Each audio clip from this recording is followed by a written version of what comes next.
the end of another trading week and time for another installment of the weekly wrap-up, looking at some of the biggest events and data in the markets this week. I'm joined by Dov Zigler, financial markets economist with Scotiabank. So Dov, after all the events this week concerning Greece, a meeting of finance officials last night dissolved in acrimony. Today, we saw the raising of the emergency funding cap.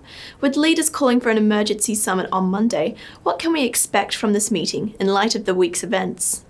Well, not having been present at the meetings, I would be loath to speculate about the tone of the meetings themselves. But what I can say is that what we have seen in terms of the evolution of Greece's finances is most disconcerting. Greece is clearly running up against some very hard funding deadlines in the days and weeks ahead. And the importance and salience of these deadlines is such that the ongoing viability of Greece's ability to service its near-term debt is being called into question by some quarters and is surely being priced by bond markets as something that is quite uncertain. So I believe that European officials are doing their best, both Greek officials and officials from other countries, to reach some type of program that will reconcile what seem to, at least for the moment, be almost irreconcilable outlooks on the way in which the government of Greece should structure its budget in the near term. I think that these issues, though, are important political issues in Greece and also important structural issues for the European Union, and the current administration in Greece and the European Union officials seem to have different outlooks on the way in which they should evolve. So I don't think that this is going to be resolved in a final way in the near term. The most we could hope for is a stopgap. This week, the Federal Reserve kept rates unchanged for the time being, while wanting to normalize policy, but fear disrupting a still fragile recovery. What's your takeaway from the result? I think the Federal Reserve seemed more tentative than it had at its meetings in late 2014, at least, with respect to interest rate changes. And the forecasts of participants at the meeting with respect to the extent of interest rate changes that would be suitable this year ultimately changed somewhat and were reduced. And so I think that has caused markets to begin to question the Federal Reserve's willingness to normalize policy, at least to the extent that it had been forecasting before, and possibly in general. My outlook is ultimately based on the economy, however. I think the key will be how the economy evolves, and I'm optimistic that the economy is going to rebound, at least moderately, in mid-year, and give the Federal Reserve the leeway that's required in order to make at least initial policy changes this year.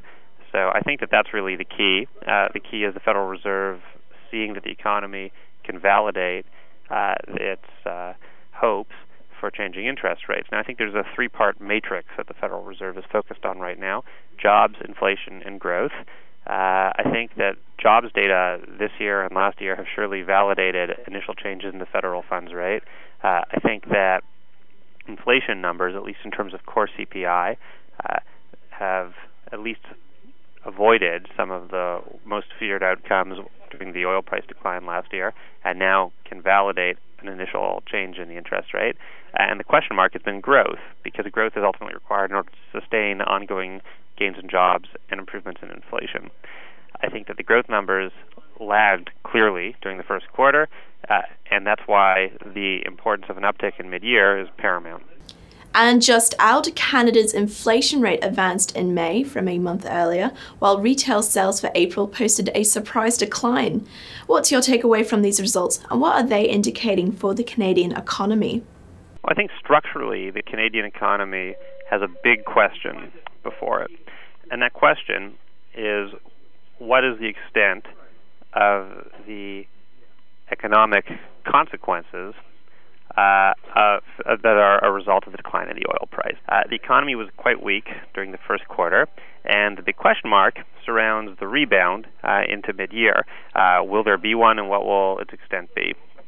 The data that we got on retail sales today were initially disconcerting because they showed a decline in retail sales where many had been looking for an improvement. However, the details lead us to believe that we can't really judge the extent of the rebound of the Canadian consumer yet, because there was a distorting effect. A large chain of Canadian electronics stores closed on the month, and that weighed down on the retail sales spending number. So while there's this important structural question that's being that everyone needs to think about it to the extent that they're thinking about the Canadian economy, And retail sales are an important, I guess, input into answering that question. Unfortunately, we just can't yet judge on the basis of the retail sales number that we received for April. Inflation is another matter. Inflation in Canada has been stronger than the Bank of Canada had anticipated for the last year and a half, and continues to run higher than inflation in most other jurisdictions in the world. One major cause would have to be the depreciation of the Canadian dollar. So there's some of what's called import price pass through to the upside in Canada, the opposite of what's happening in the United States, where the stronger U.S. dollar is pulling import prices down and probably weighing on inflation to some extent. And so we think that these higher inflation numbers from a monetary policy perspective at least pose a question, and a difficult one, with respect to the appropriate trajectory and communication of monetary policy, because inflation is not particularly low in Canada, but there are question marks at least surrounding growth. Our hope is that the economy rebounds and this question is resolved in a positive way for the Canadian economy. In the interim, however, we just need to continue thinking about this matter and studying the data, because the jury's still out. Well, that's all for this weekly wrap-up. Remember to keep clicking back and have a great weekend.